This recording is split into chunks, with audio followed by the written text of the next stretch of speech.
Check the mic and make sure it sound right, boys.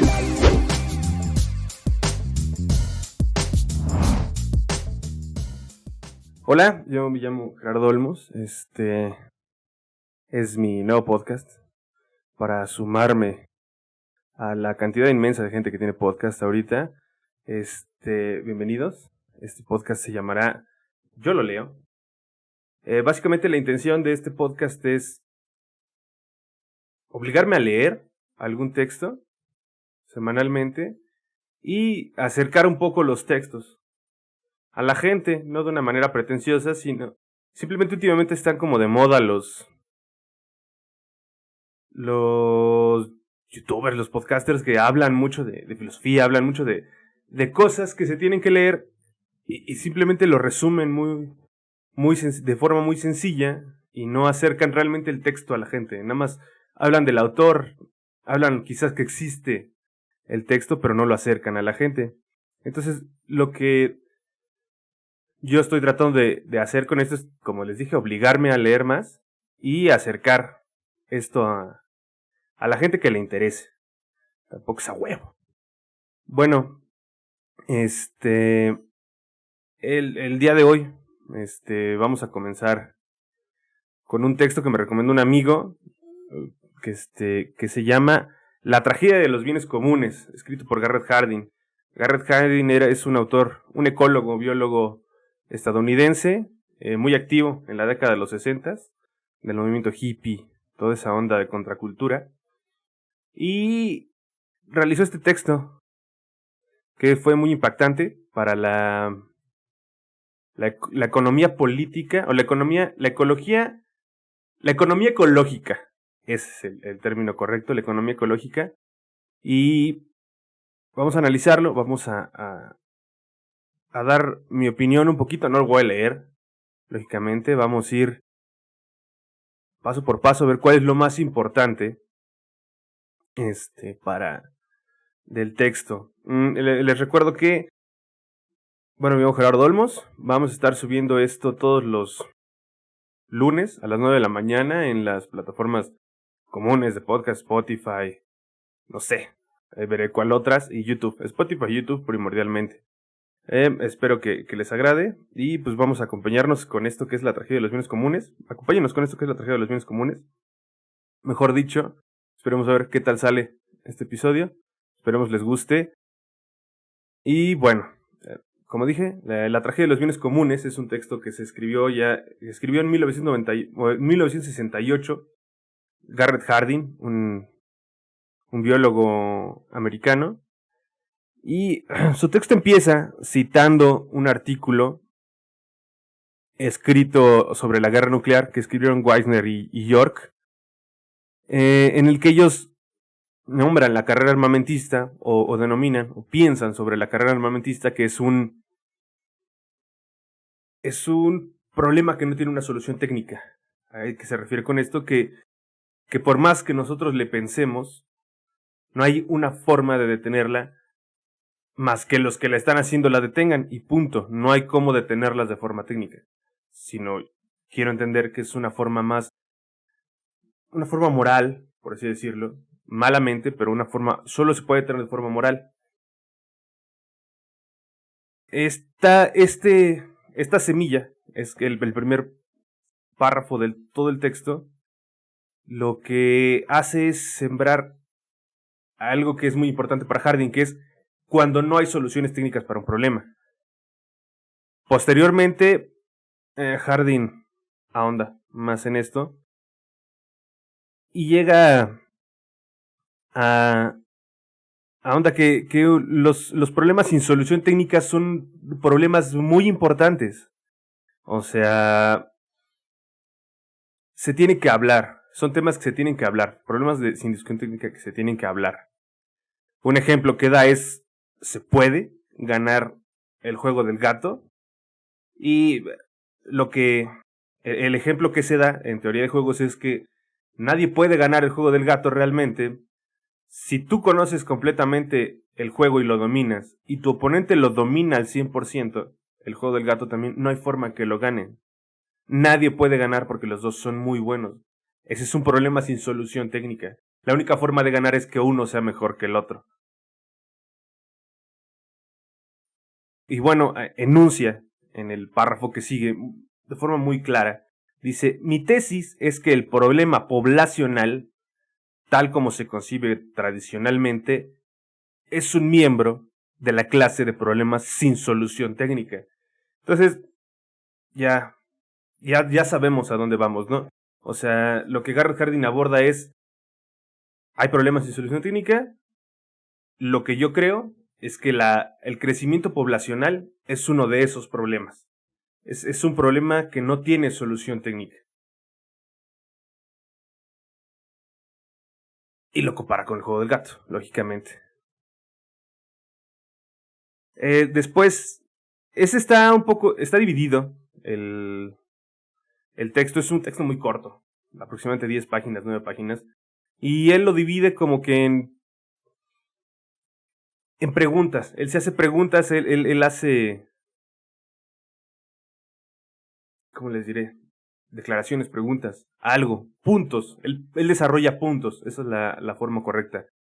Lo primero es una introducción leve y después se llega a la pregunta, ¿qué se debe maximizar? Y él hace una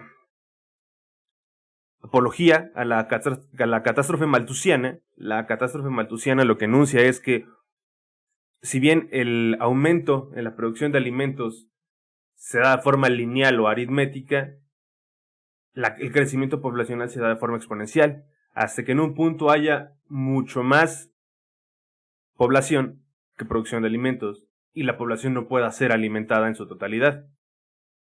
Esto es más o menos, de forma muy resumida, la catástrofe malthusiana. Lo que quiere decir es un poco... Este texto, en general, es como si lo hubiera escrito Thanos, ¿no? El mundo es finito, los recursos son finitos, la población debe ser finita. O sea, si la población no es finita, si la población no tiene un límite o un punto de crecimiento óptimo, el que la velocidad de crecimiento sea cero, mejor dicho, que se mueran la misma cantidad de personas que las que nacen, no vamos a llegar a un óptimo poblacional. Porque vamos a acabar con los recursos. También aborda un punto de, o sea, sí, no alcanza, pero ¿por qué no nos vamos al espacio? Y aborda que pues no es cierto, no es una salida al espacio. O sea, la terraformación, la colonización de otros sistemas planetarios no es una opción viable. Y esto, el último ganador del Premio Nobel de Física, si no estoy mintiéndoles, lo corrobora. Él nos dice que no es posible. O sea, que son sistemas que están tan alejados de nosotros, que la cantidad, el recurso económico y el recurso en tiempo no lo tenemos y no lo vamos a tener en mucho tiempo. Si a nuestra Tierra le quedan 100 años de vida, por así decirlo, nos vamos a tardar 200 en llegar a otro y no va a ser una solución. No es como Interstellar. Y, pues sí, él ahonda en que un mundo finito no puede sostener una población infinita. O sea, solamente una población finita. Dice que, bueno, un hecho conocido en la biología es que un ser vivo para vivir necesita energía, pero necesita dos tipos de energía.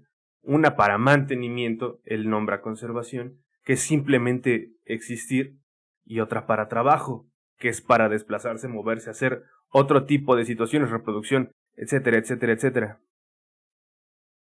Por lo tanto, dice que si la meta es maximizar la población, entonces tienes que lograr que las personas no gasten energía en trabajo, solo en mantenimiento, porque si no se está desperdiciando. Él denomina trabajo como casi cualquier tipo de esparcimiento.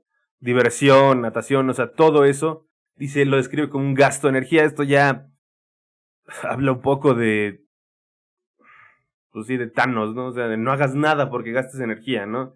Sin embargo, esta no es su tesis principal, simplemente él lo que quiere ilustrar con esto es, los seres humanos consumimos energía desperdiciamos mucha, quiere decir que necesitamos muchísima energía. Y esto lo hablo en forma de energía química para funcionar como seres humanos. No energía fósil, como se podrá ver más adelante.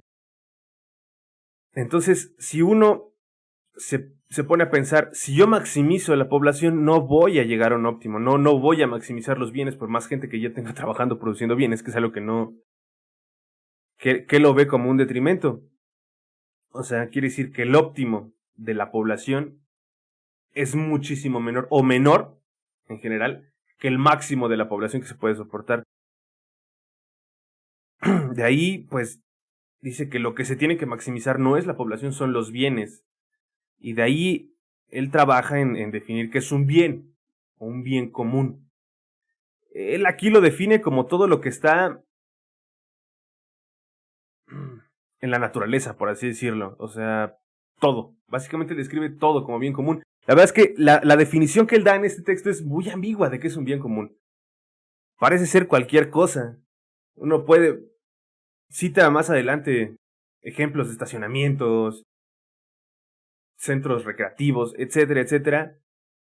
Pero no queda muy claro en este texto específico, que es un bien común. Sobre todo por cómo aborda cómo deben tratarse los bienes comunes, que vamos a ver más adelante. Y lo que pasa es que lo dejó tan ambiguo que sufrió mucha crítica por eso y tuvo que él salir 30 años después de publicado su texto, casi, a decir no. Un bien común, de los que nos pueden acercar a la tragedia de los comunes, es todo aquel que no es administrado ni poseído por nadie. O sea, hay que decir que el petróleo de México no es un bien común, es un bien que le pertenece al Estado. Todo aquel bien que no esté administrado. Sin embargo, entonces eso reduce mucho el alcance. Vamos a ver por qué Harding aquí básicamente habla de todos los bienes, a mi entender. Yo no tengo la verdad, o sea, solo para aclarar, yo no tengo la verdad, yo estoy dando mi interpretación de ese texto. Harding lo que nos dice es, pues bueno, o sea, los bienes comunes, no lo define claramente, y después se queja de que no lo entiende porque no lo define claramente, ¿no? Pero así es, o sea, él aquí trata a los bienes comunes como básicamente todo lo que podemos tener acceso como especie. Dice que también los bienes no tienen equiparabilidad, dice, comparar un bien con otro es imposible, son inconmensurables y los comunes no pueden compararse. O sea, también, ¿a qué se refiere? Tanto un paisaje tiene valor como el mismo petróleo, básicamente, ¿no? O sea, todos los bienes tienen su propio valor intrínseco y no son comparables cuál vale más que el otro. Simplemente tienen un valor.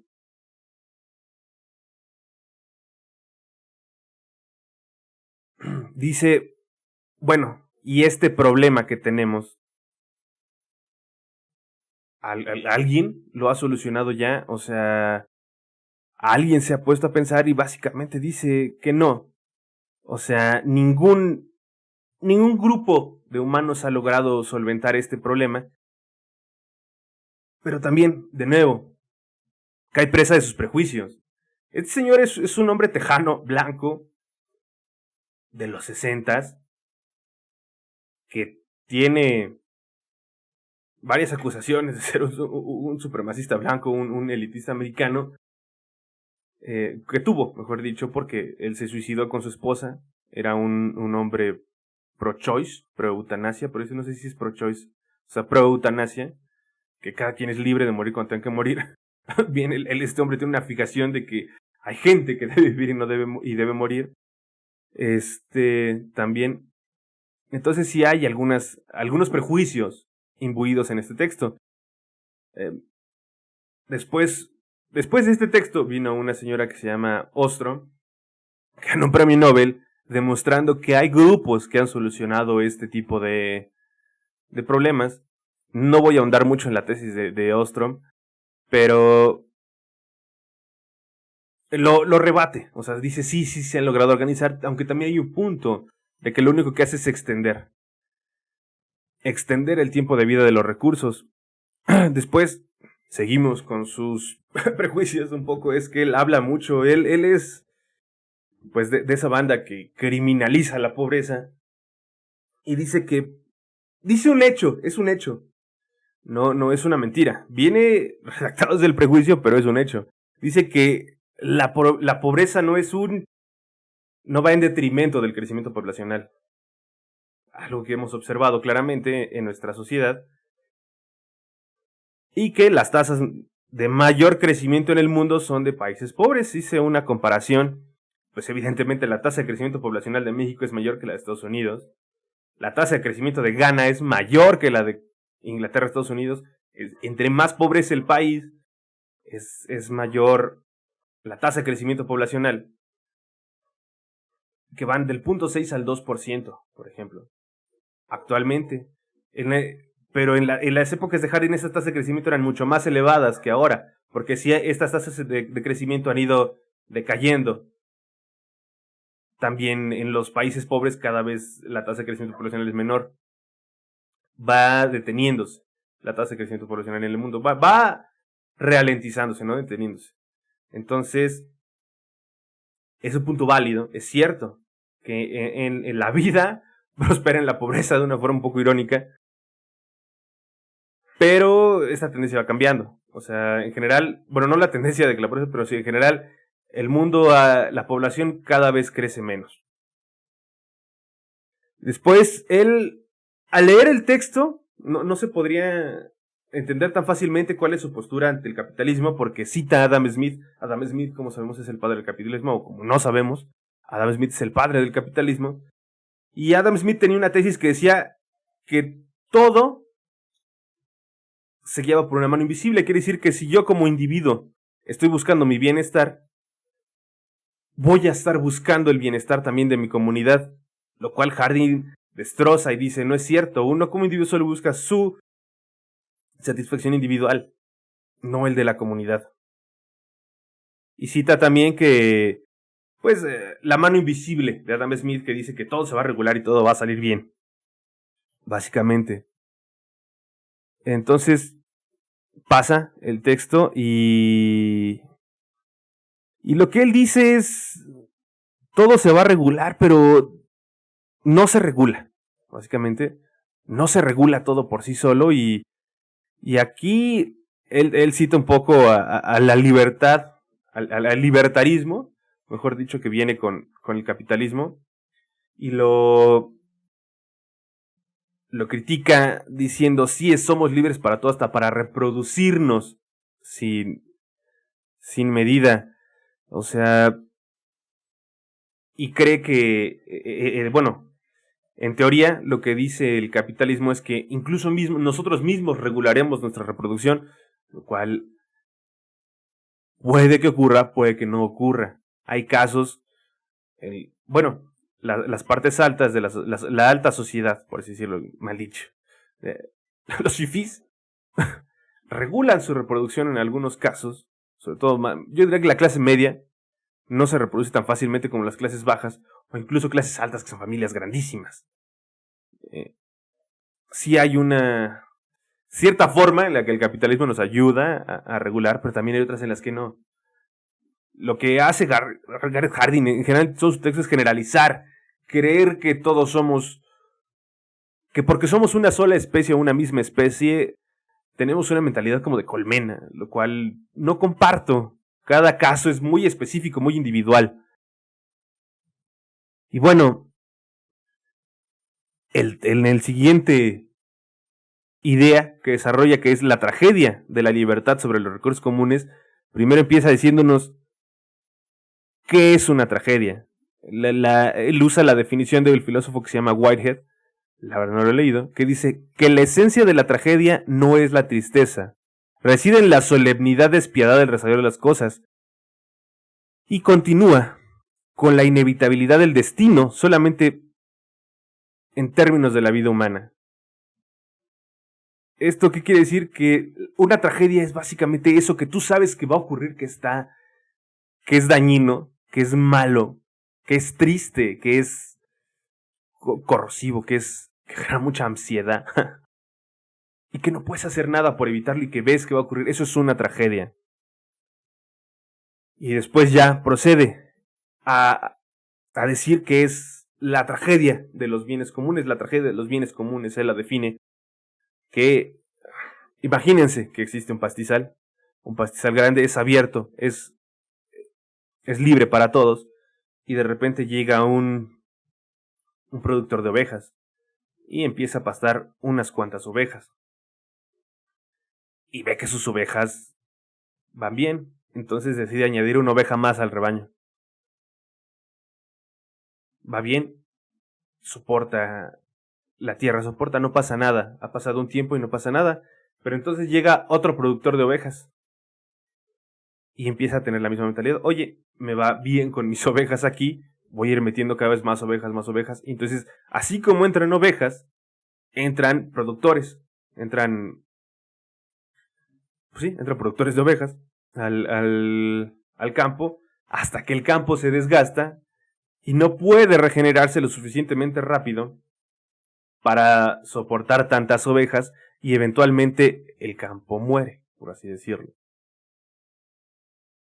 Entonces, lo que él dice es que básicamente el humano racional lo que hace es sumarse a sí mismo, sumar en su beneficio, sin importar si resta. Él dice que la suma total es cero, por así decirlo.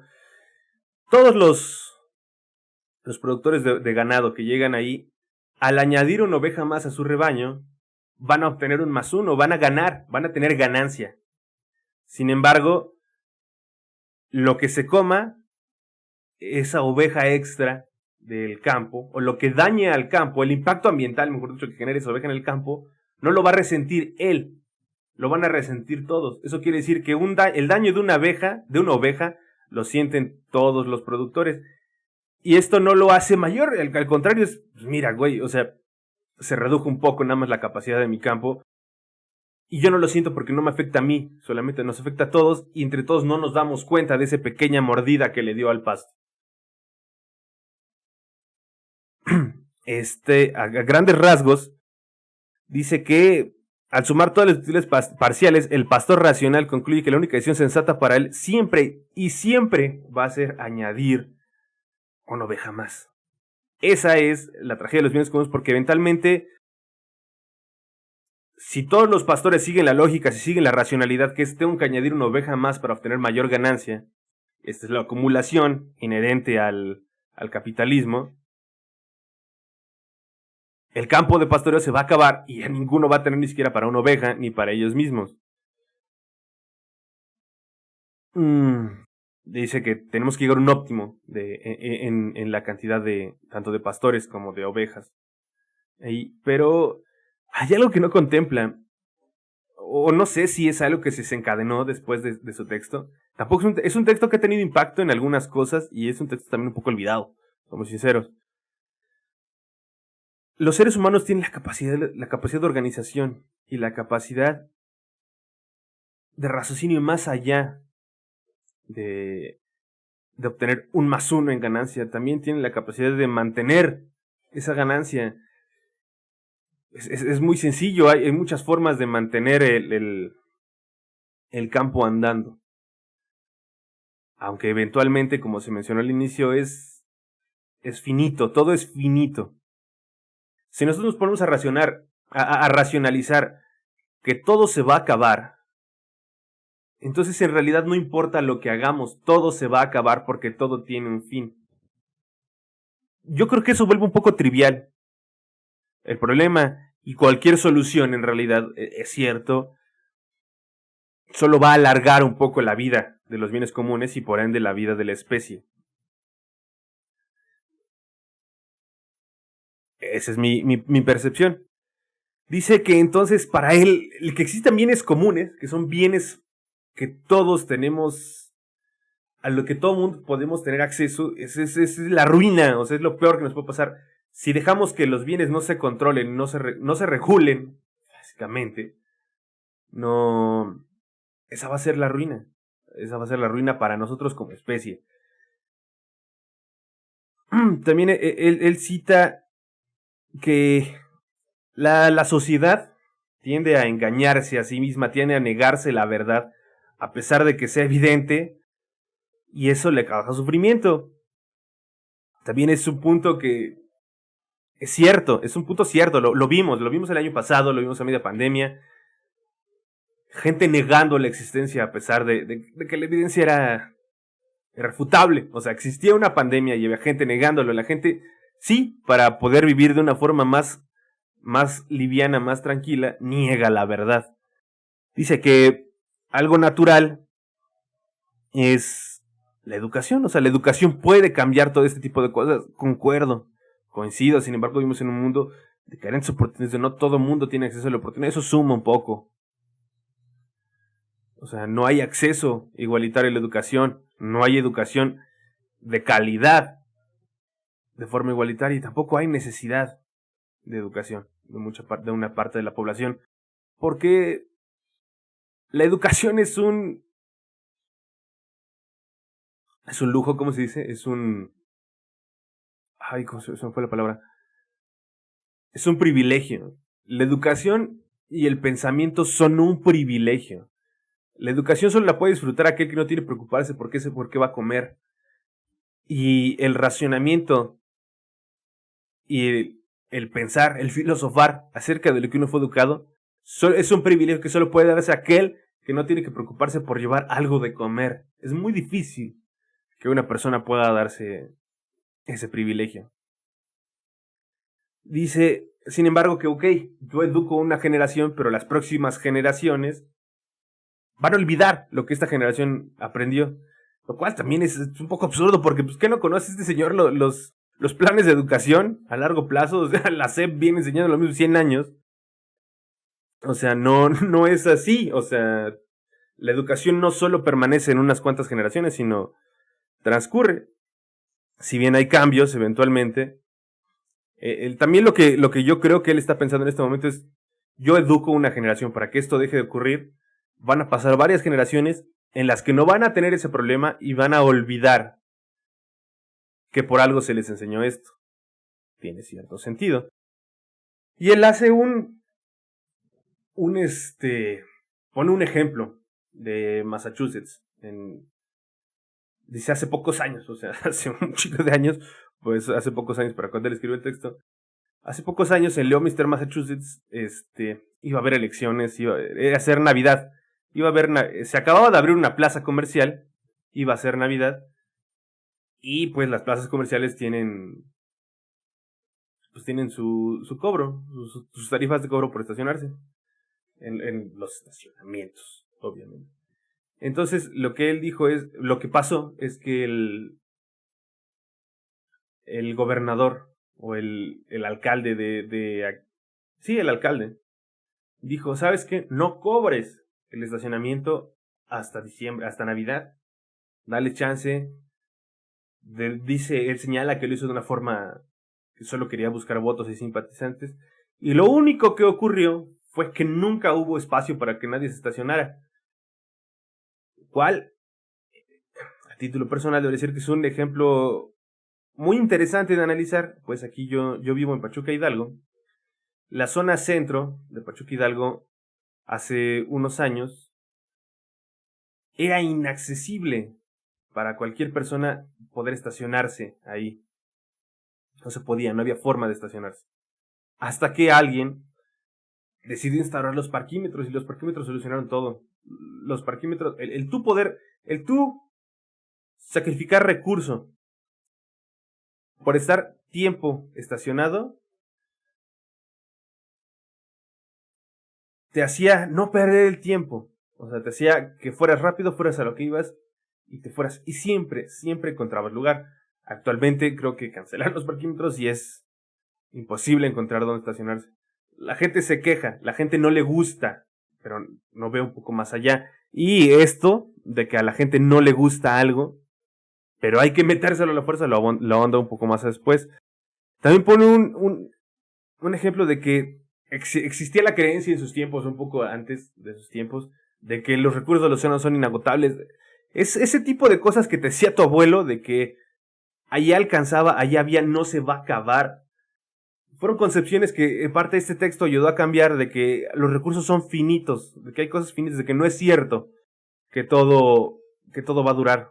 para siempre. También él enuncia que los parques nacionales, los parques públicos, pongamos, él cita el Valle de Yosemite, se degradan simplemente por el hecho de que vaya la gente, que porque son accesos libres. No vas a obtener un recurso natural más que un recurso visual, un recurso de esparcimiento, pero entre más gente entre a esos parques, más se degrada en esos parques. Ocurre lo mismo que ocurre un proceso similar al de la zona de pastoreo. También, de decir, encuentro un ejemplo muy claro aquí cerca de Pachuca está el Parque Nacional Mineral del Chico. En este parque, pues cada vez hay más acceso al turismo, más acceso al senderismo, y lo que esto ha provocado es un aumento en la velocidad de la erosión de la tierra. Cada vez hay menos avistamiento de animales. O sea, el parque se ha ido degradando simplemente porque hay más gente caminando en él. O sea, son ejemplos reales, su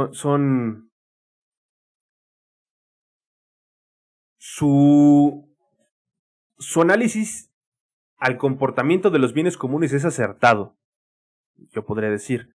Donde yo difiero es en su análisis al comportamiento del ser humano. Él pregunta qué se debe hacer. Dice, hay varias opciones. Podemos instalar propiedad privada, podemos mantener propiedad pública, pero estableciendo quién debe y quién no entrar. O sea, y dice, esto lo puede hacer en base a riqueza o un sistema de adjudicación. O sea, ¿quién? Ya empieza aquí a sacar empieza un poco a asomar esa de que hay seres humanos que valen más que otros. O sea, sí lo mantiene. Ese es algo que sí mantiene él en el texto.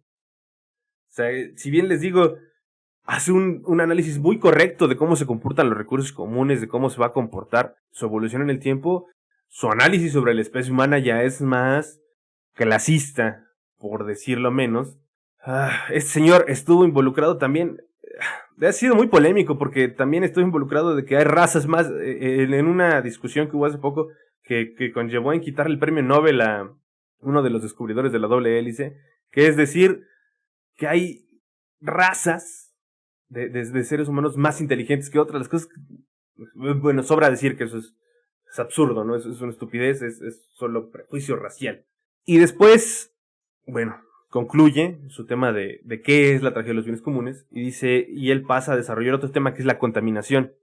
Dice que también otra forma de ver la tragedia de los bienes comunes es en dónde arrojo mis desperdicios. O sea, para mí es más fácil arrojar mis desperdicios a algún lugar donde no tenga que pagarlo, o donde entre muchos tengamos que pagarlo, ¿no? Dice que tirar los desperdicios es mucho más barato que purificarlos. O sea, un efluente de agua industrial es mucho más barato tirarlo directamente que purificarlo. Y ahí viene otro enunciado que no me gusta, que dice que esto es cierto para todos. Dice, estamos atrapados en un sistema de ensuciar nuestro propio nido. Reitero, no es cierto, no creo que sea cierto para todos. El mismo hecho de que él esté haciendo una crítica a este problema hace que no sea cierto para todos, hace que sea solo cierto para una fracción de la humanidad, porque al darse cuenta, él no lo va a hacer. Y hasta donde sé, él fue muy congruente con su obra. Era una persona que vivía de una forma muy sustentable. Su estilo de vida, él y su esposa fueron muy hippies, por así decirlo, pero no, o sea, vivían de una forma muy sustentable. Muy, muy, muy sustentable. Entonces quiere decir que no es cierto para todos, ya que él mismo no está cayendo en eso. Dice que la propiedad privada es una forma de mitigar los bienes comunes, lo cual también es hasta cierta forma cierto, y no. Porque regresamos al petróleo. El petróleo en Estados Unidos lo administran empresas, no lo administra el Estado. Sin embargo, las explotaciones no se hacen de forma sustentable. O sea, ellos explotan hasta el punto que se acaben el recurso y van a otro. No lo hacen de forma sustentable. Esa es propiedad privada. Tienen propiedad privada sobre un recurso natural. Pasó un perro y una moto, disculpen. Y no lo administran de forma adecuada. O sea, la propiedad privada funciona en algunos casos. Reitero, él generaliza muchísimo. Y entonces, él también hace una apología. Bueno, si la propiedad privada me ayuda Pero, ¿qué pasa con el aire? ¿Qué pasa con el agua? ¿Qué pasa con todos esos recursos que no se pueden cercar? El cercado es un término marxista para describir la propiedad privada. ¿Qué pasa con todos esos recursos que no puedo cercar? Dice, lo único que puedo hacer yo es mecanismos fiscales, o sea, cobrar impuestos por contaminar, por consumir, etcétera, o instalar leyes coercitivas. Le gusta mucho la palabra coerción a él. Bueno, en español el texto viene mucho la palabra coerción. La coerción que es obligar a alguien por la fuerza a hacer algo. O sea, es, pues sí, obligar a alguien a hacer algo. Poner un castigo sobre alguien que haga algo. Él lo elabora de una forma, otra vez, su redacción es muy clasista, es muy impositiva, carente de, bueno, más bien, con mucho diálogo en algunas partes y con mucha crítica en otras partes, sobre todo la humanidad, sobre todo a cierta parte de la humanidad que él considera inferior. La palabra coerción, si bien es establecer, el cómo lo define básicamente, establecer una ley que castiga al que contamina, que no permita nada, que no permita que se desperdicien los bienes comunes. Él lo ahonda de una forma muy castigadora, muy, o sea, no como una simple ley, sino él quiere coerción. Él trata usa la palabra coerción y después trata de suavizarla en el mismo texto. Vuelve a asumir que la propiedad privada nos impide agotar los recursos de la tierra. No es cierto, o sea, no es cierto. Muchos recursos se explotan de forma privada y no se explotan de una forma sustentable. Dice que la contaminación es una consecuencia de la población, no importa. Él hace otro ejemplo y habla de un río, ¿no? Un riachuelo en el campo. Y si uno lo contaminaba, él decía que su abuelo le decía, no te preocupes, la tierra, el agua de este río se purifica cada 10 metros, cada cierta distancia, ya se purificó, porque la carga de contaminación será muy baja, entonces si uno lo traslada, si hay mucha gente contaminando ese río, no va a alcanzar esos 10 metros para purificarse, porque la carga de contaminación se vuelve mucho más alta. Básicamente dice eso, y restaura y vuelve a regresar a la propiedad privada, pero con propiedad privada habría menos gente ahí, se contaminaría menos. Para algunos casos es, para algunos casos no. Bueno, con esto acaba ese punto y se va a otro punto que dice cómo legislar la moderación. Él empieza hablando que los actos morales solo lo que es moral es función del tiempo y el espacio. O sea, donde para nosotros como una sociedad occidental avanzada, muchísimas comillas en eso, es un hecho que la mutilación genital es algo extremadamente inmoral. Es una barbarie, es un hecho, por muchas cosas. Pero hay gente que en su tiempo y en su espacio no lo consideran algo amoral, por muchas cosas que lo rodean. El que ellos no lo consideran quiere decir que no lo sea. Solo por su tiempo y su espacio ellos no pueden ver lo amoral de esa situación. Entonces, es lo que él empieza, lo que es amoral, también un poco para suavizar su término de coerción, ¿no?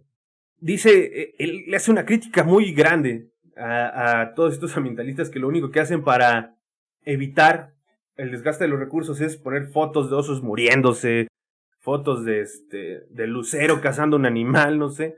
Dice, esas imágenes son poderosas por sí mismos, pero no hacen que uno entienda nada, solo hacen que uno se espante, uno entre en cierto estado de ansiedad, pero no logran nada. Esas fotos no sirven. Lo que se necesitan son leyes. Se necesita un racionamiento en palabras. Y él hace también una queja, dice, hay dos tipos de leyes, la ley estatutaria y la ley administrativa. Es lo que refiere que hay leyes que van en la Constitución y después hay normas que son las que dicen paso a paso cómo debe hacerse algo. Pero aquí, si bien antes criticó a John Adams, aquí le da sus besitos, por así decirlo. Dice, porque él dice, ok, el Estado va a regular, pero ¿quién custodia al Estado? ¿Quién custodia y sus custodes? O sea, ¿quién vigila a los vigilantes? Ese es un término de John Adams. O sea, un gobierno de leyes y no de hombres. O sea, que la ley impere antes que el hombre, pero para él todo hombre también es corruptible. O sea, tampoco importa mucho la regulación que se pueda poner porque los que ejecutan la regulación son corruptibles. A eso él lo denomina gobierno de hombres. Dice que es muy fácil para el ser humano prohibir, legislar algo que no puedes hacer, pero es muy difícil legislar la moderación. Y regresando al quis custodiet, al quien vigila a los vigilantes, no se puede realmente usar una ley administrativa que puedas decir, este güey no está abusando de ciertos recursos. Y bueno, de aquí, este tema ahí lo deja básicamente que se necesita legitimizar la autoridad para los custodios como para los retroalimentaciones correctivas. O sea, dice que sí tiene que haber una autoridad cada que se imponga esta visión. Y de aquí pasamos a su punto, su texto, el corazón, todo eso es el preámbulo del corazón del texto. Ya casi lo acabamos, pero el corazón del texto es: la libertad de reproducción es intolerable. Para él no podemos estar reproduciendo como pinches conejos por todos lados. Tiene razón. Para él la tragedia de los bienes comunes se relaciona directamente con los problemas poblacionales. O sea, si el mundo fuera, él pone un ejemplo muy extraño, pero bueno, perro come perro, si la frase perro come perro fuera real, no había ningún problema con el crecimiento poblacional. El número de hijos de una familia no sería de asunto público, porque los padres las familias que se crecieran de forma escandalosa, él dice, tendrían menos descendientes que más, o sea, porque habría más competencia por los recursos, porque básicamente es que se matarían entre ellos, o sea, pero vivimos en un mundo en el que perro no come perro, aunque parezca en otros momentos que sí. Cita a otro biólogo que es David Lack, que dice que existe retroalimentación negativa en contra de en la fecundación de los pájaros. Dice, pero los hombres no somos pájaros y no hemos sido pájaros.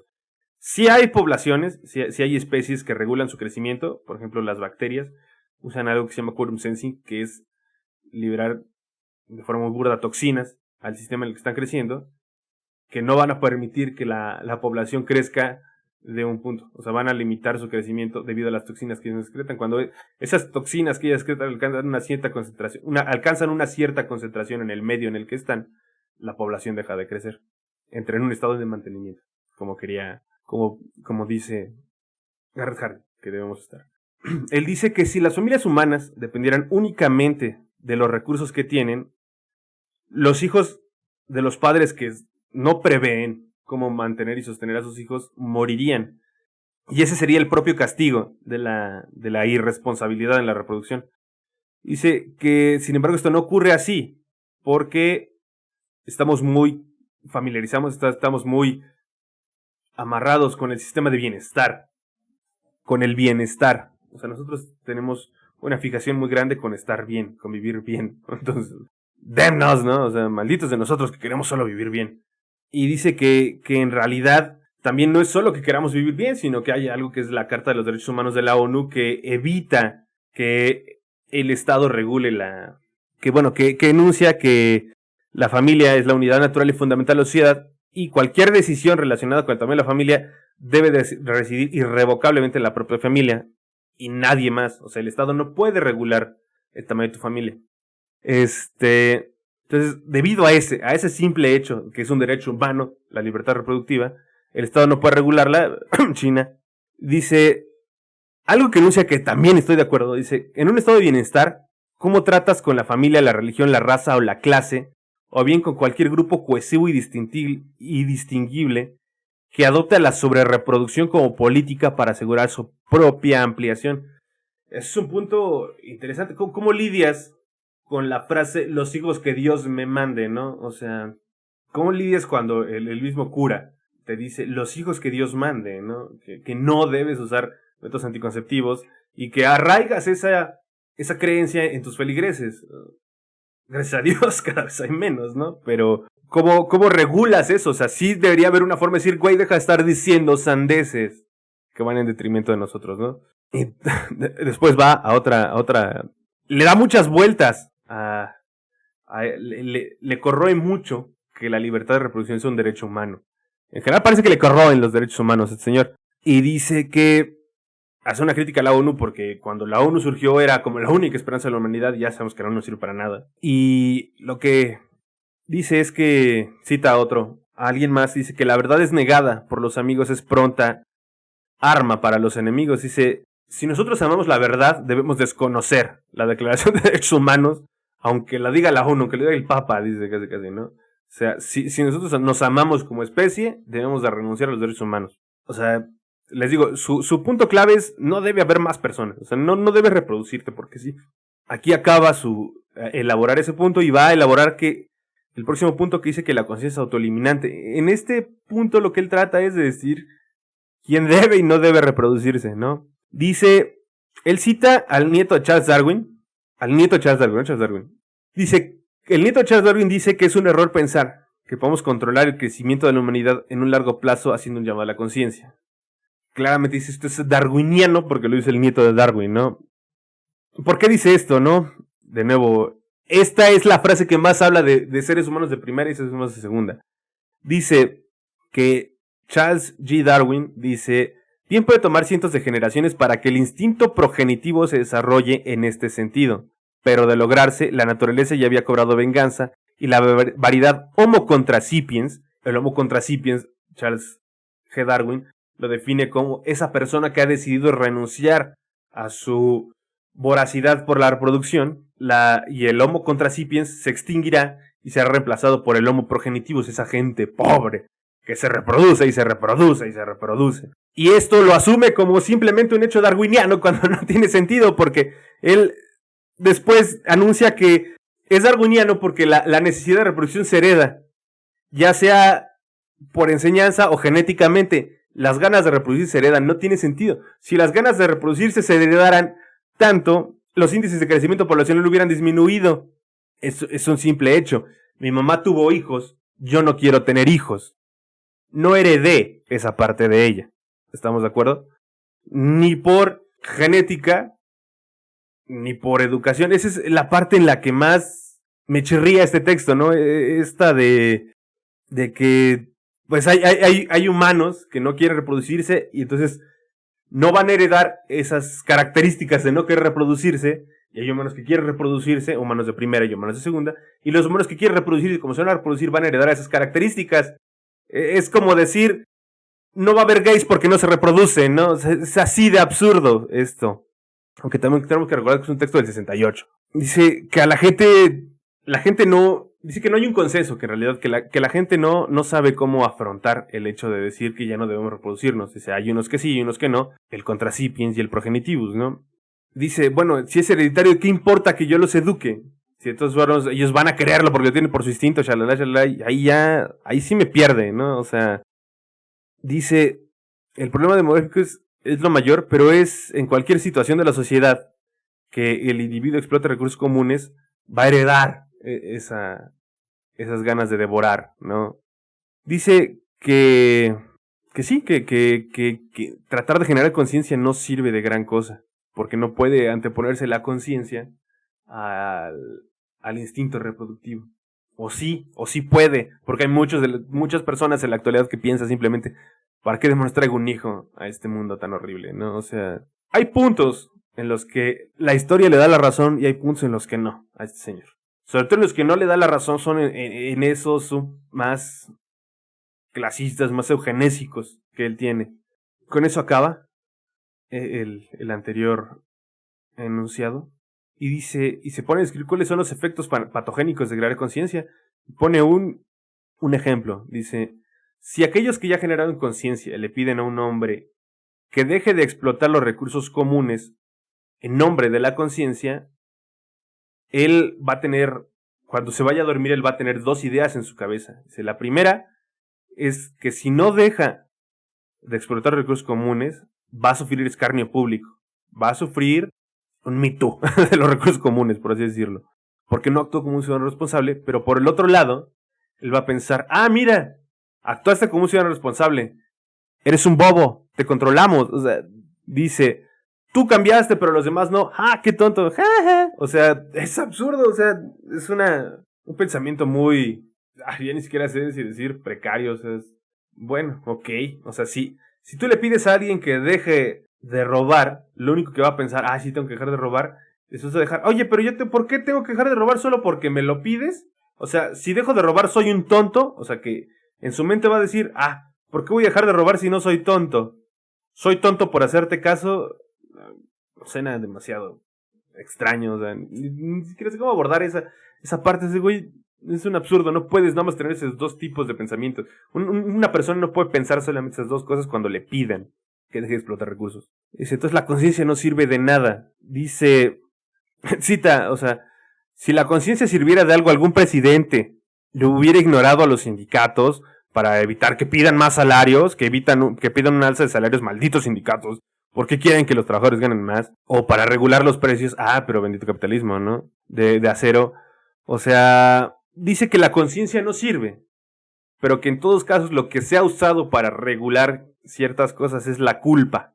Es generar culpa en los que no cooperan. También dice que en realidad, o sea, sí, así ha venido, pero no sale nada bueno de generar culpa en las personas. Él hace un poco adelantado a su tiempo, él empieza a hablar ya de lo que es la ansiedad, ¿no? O sea, dice que en Occidente apenas están emergiendo el oscurantismo, que venía derivado del puritanismo en Estados Unidos y del oscurantismo en general, que lo único que provocó era culpa, ¿no? O sea, que es culpa del eros, culpa del disfrute. Y dice que lo que ocurre en todas las etapas del oscurantismo es que todo lo regula por culpa de la iglesia, y lo único que hace es provocar ansiedad en el individuo. Y uno puede creer que en ciertos casos es bueno, es deseable generar esa ansiedad en el individuo, pero en realidad, como anunció, nunca ha venido nada bueno de la culpa. Y dice, si tratamos de apelar a un manejo responsable, la responsabilidad sin sanciones no tiene ningún sentido. La responsabilidad sin consecuencias no es vacía. Dice, no solamente, si no hay sanciones, o más bien, mejor dicho, con sanciones, no estamos tratando de intimidar a un hombre para que se encuentre con los recursos comunes para que actúe en contra de su propio interés. O sea, él dice que para que los recursos comunes sean explotados de una forma adecuada, tiene que haber en su explotación un coste que haga que sea de mayor interés para el individuo que los explota, moderarse que no moderarse. Eso a él lo denomina sanciones. Y también cita al filósofo Charles Frankel, que dice que responsabilidad es el producto de arreglos sociales definidos. O sea, y él hace un énfasis en la palabra arreglos sociales. Dice que la responsabilidad son arreglos sociales, no propaganda. Recordemos que aquí Harding odia la propaganda, dice la propaganda no sirve de nada. Tenemos que actuar. Tenemos que cambiar la forma en la que se explota, pero de una forma coercitiva. Y bueno, con esto acaba su punto y sigue a su punto, que es la coerción mutua. Quiere decir una coerción mutuamente acordada. También él hace una crítica a la responsabilidad. Dice que con el quid pro quo, que la responsabilidad es un quid pro quo vacío, ¿no? El quid pro quo es dame y te doy, por así decirlo. De El silencio de los inocentes, por cierto. Véanla. Dice, la responsabilidad es querer obtener algo, pedirle a alguien algo sin darle nada. Eso es lo que él denomina responsabilidad. Entonces él procede a abordar lo que es la coerción y dice que los arreglos sociales producen responsabilidad, son arreglos, que los arreglos sociales con los que llegamos a responsabilidad son arreglos coercitivos. De alguna forma, él cita robar un banco. Todo el mundo quiere robar un banco, pero al mismo tiempo todo el mundo señala que no puedes robar un banco porque hay una sanción intrínseca. Eso él lo refiere a coerción. Y dice que en cualquier caso, tanto evitando robar un banco, tanto legislando para no robar un banco, como legislando para el aprovechamiento de los recursos comunes, siempre vamos a infringir la libertad de quien sea.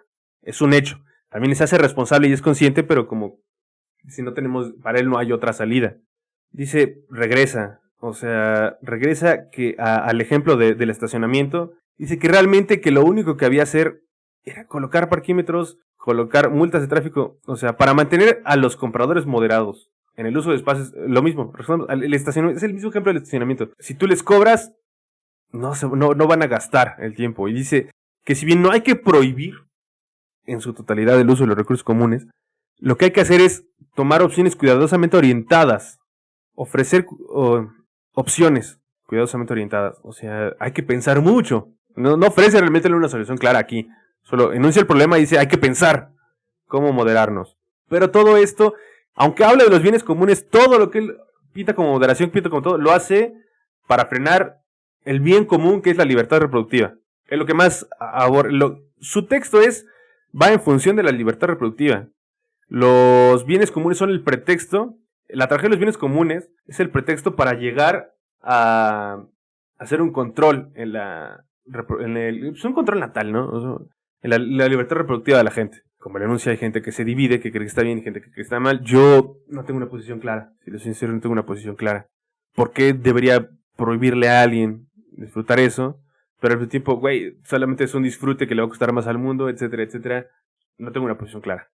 Es correcto decir que no se tiene una posición en un punto, ¿eh? O sea, no es de tibios, es de gente que piensa un poco más. Él dedica muchos párrafos para limpiar la palabra coerción. De hecho, él mismo lo ensucia como una palabra. Él mismo lo menciona como una palabra sucia, la coerción. Pero ya definimos qué es coerción. Simplemente establecer un castigo. Y dice que la corrección mutua no necesariamente se tiene que disfrutar. O tenemos que pretender disfrutarla. Sabemos que algo es malo. Los impuestos nos cuesta un huevo pagarlos. Pero los pagamos porque sabemos que hay un bien mayor intrínseco, ¿no? O aparte de que el SAT nos coerciona para pagarlos, pero en la realidad, aunque no es algo disfrutable pagar impuestos, es algo bueno. Trae un beneficio inherente a. También dice que la solución no tiene que ser justa necesariamente, lo cual ya habla un poquito más de chinguense o algo así, no sé. Dice que él es biólogo y está sumamente entrenado en genética. Así lo enuncia. Dice que deben existir diferencias entre la herencia de los individuos. O sea, dice que heredar no es justo. Él usa la herencia como un ejemplo de cómo algo funciona aunque no sea justo. Dice, si no es justo que haya un señor que se trabajó toda su vida para generar una riqueza abundante y se le hereda a su hijo que no tiene la capacidad para administrarla. No es justo, pero es la única solución que hay. O sea, y él menciona algo un poco socrático. Dice que la injusticia es preferible a la ruina total. Sócrates decía que es preferible, más bien, completamente antisocrática la frase, olviden lo que dije. O sea, la injusticia es preferible a la ruina total es lo menos socrático que existe, porque Sócrates decía que es 1000 veces preferible sufrir una injusticia que cometerla. Y él dice que, si bien él trabaja un poco con cómo se resuelven los problemas. O sea, los problemas de la vida real no se resuelven de golpe, ni se resuelven de manera ideal. No hay solución ideal para ningún problema. Lo que él menciona es ir poco a poco. Una medida que nos haga dar un paso, que nos haga dar otro paso, que nos haga otro paso, hasta que nos acerquemos más a la solución ideal. Aunque ese primer paso sea imperfecto, hay que dar pasos para resolver los problemas. Él por eso dice que no importa que sea injusto, hay que dar un paso, hay que hacer algo. Quedarse donde está es peor que moverse a algo más injusto, según él, para este problema específico. Y dice que, ya, con esa onda, dice que la gente rechaza las reformas, ¿no? La gente rechaza los cambios. Uno, porque hace dos suposiciones inconscientes. Creo que en este caso tiene razón. Una supone que el status quo es perfecto, que todo está bien así como está, que no le mueva, que se quede así como está, que se quede así como esté, dicen. O dos, que la elección que encaramos es entre la reforma y la no acción. Si la reforma propuesta es imperfecta, supuestamente no deberíamos tomar decisión alguna y esperar a una proposición perfecta, lo cual quedamos que pues no es tan viable. Yo creo que también no es tan viable. No hay que esperar una solución perfecta, hay que empezar a movernos. Y yo creo que una buena forma de enunciar, de hacer una analogía entre la solución de problemas y la misma tragedia de los bienes comunes, es que no importa qué hagamos, todo va a tener una huella ecológica, todo va a tener un impacto ambiental. Lo mismo para solucionar problemas. No importa hacia dónde nos movamos, siempre va a haber un sector que no va a estar bien. Pero hay que movernos a intentar mejorar. Eso es un buen análisis. Y acá, pues bueno, en la tragedia de los bienes comunes no importa que hagamos, o sea, reitero, creo que es un problema un poco trivial porque no vamos a poder hacer nada para evitarlo. O sea, es finito. Y como les digo, toda acción humana tiene un impacto ambiental y los proyectos ambientales son acumulativos, sobre todo a poblaciones altas. No hay forma. Este problema específico no hay forma de detenerlo. O sea, sí tiene razón decir que es un problema que no tiene solución técnica. Y bueno, pasa a la última parte, que es reconocer la necesidad. El reconocimiento de la necesidad. Dice, los recursos comunes son justificados solamente bajo condiciones de baja densidad poblacional. Puede que sea cierto. Y dice que tenemos que abandonar los recursos comunes. Más bien que se ha abandonado los recursos comunes en algunas partes. En algún momento sé que el primer abandono de los recursos comunes es el cercado de tierras de cultivo y áreas de pastoreo, caza y pesca. O sea, básicamente el tú tener tu ranchito, estás renunciando a los bienes comunes porque ya ese bien que está ahí no es de todos, es tuyo. Y tú verás cómo o no mantenerlo andando. Dice que otra forma en la que hemos renunciado a los bienes comunes es designando áreas para deposición de basura, no depositándola donde sea. Y dice que si bien esto ha ido avanzando, en esos momentos no era tan ampliamente bien visto. Dice también que él regresa a que si bien hemos hecho muchos avances al restringir los bienes comunes, no hemos hecho avances en un absurdo que es el disfrute. Dice, en un estado embrionario se encuentra nuestro reconocimiento a los peligros de los recursos comunes en cuestiones de esparcimientos. Estamos en un estado embrionario de reconocer que el esparcimiento tiene sus problemas. Usa el esparcimiento como un recurso común, no entiendo.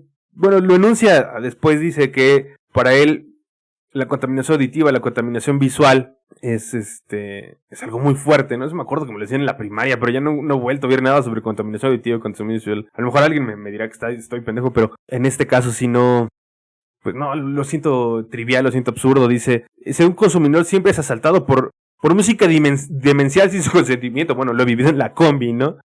Y dice que, bueno, habló del Concorde, ¿no? De que el gobierno gastó muchísimo dinero en un avión supersónico. ¿Y quién se preocupa por el ruido que haga, no? O sea, aunque tiene su impacto ambiental. Reitero, todo tiene su impacto ambiental. Y dice que los anuncios, la televisión, todo ensucia y contamina la vista. Dice que eso no se va a prohibir ni de lejos porque nos gusta sufrir. Dice, ¿se deberá esto a nuestra herencia puritana que nos hace considerar el placer como un pecado y el dolor, en este caso de contaminación, como un signo de virtud? No tiene sentido. Este es de los párrafos más absurdos. Este párrafo, quítalo. O sea, ¿qué? O sea, nos gusta ver... Nos vale verga ver espectaculares en la calle porque nos produce sufrimiento y nosotros estamos bien con el sufrimiento, no sé. Habla también un poco en el caso americano porque por el puritanismo de los estadounidenses. Y él cierra un poco ya diciendo que es cierto que todo paso que se dé para restringir el uso de los bienes comunes es restringir la libertad personal. Y dice que una generación, nuestra generación, no resiente las restricciones del pasado, porque simplemente nacimos y ya teníamos algo restringido. Estoy tratando de buscar un ejemplo que no encuentro, la verdad. Si nos quitan algo, lo vamos a resentir. Pero si a nosotros nos dicen, hace 1000 años te quitaron esto, no lo vas a resentir porque pues nunca lo has tenido. Entonces no sabes lo que es perderlo. Una referencia a Sasuke, yo me imagino. Y dice que todo aquel individuo que crea que los recursos comunes son lógicos o que deben ser libres, dice, lo único que traen es la ruina universal. Y dice, cita a Hegel, ¿no? Porque tiene que citar a Hegel alguien. Dice que la libertad es el reconocimiento de la necesidad. Dice, tenemos que reconocer la necesidad. Para ser verdaderamente libres, tenemos que reconocer la necesidad de abandonar los recursos comunes en la reproducción. Reitero, todo se centra en todo lo hace, todo el texto se elaboró para llegar a no se reproduzcan como cuervos. O sea, esa es su tesis, no se reproduzcan. Ya. O sea, él lo que quiere es limitar la reproducción humana. Si está bien o está mal, déjenlo en los comentarios. ¿Qué piensan ustedes? Y reitera que esa libertad nos va a traer la ruina para todos. Y cierra con una frase muy... No sé, dice, la libertad es el reconocimiento de la necesidad. Y es el papel de la educación revelar a todos la necesidad de abandonar la libertad de procreación. Él cierra con eso. Con eso acaba su texto. O sea, la libertad de procreación es lo más nocivo que existe. Espero les haya gustado. Con eso acabamos el texto, con eso acabamos el análisis. Espero les haya gustado. Tú fallas, es la primera vez que grabo. Me sentí un poco desconfiado antes de empezar. Empezamos a fluir. No soy poseedor de la verdad absoluta, solo es mi opinión. Una opinión que va cambiando. Les reitero, este es un ejercicio que quiero hacer para obligarme a leer y para tratar de acercarle a la gente un poco más de ciertos textos. La próxima semana leeremos algo más divertido, leeremos Watchmen. Entonces, espérenos. Se va a subir todos los lunes a las 9 de la mañana en Spotify y en YouTube, por lo menos. Y se estará anunciando. Síganme en mis redes sociales como Gerardo Olmos, IBT Olmos, INGBT Olmos en Instagram, IBTLGOB en Twitter, creo. Aquí se las voy a poner, yo creo. Espero les guste. Suscríbanse, denle like. Muchas gracias por ver esto. Es un ejercicio muy interesante para mí. Cuídense. Bye.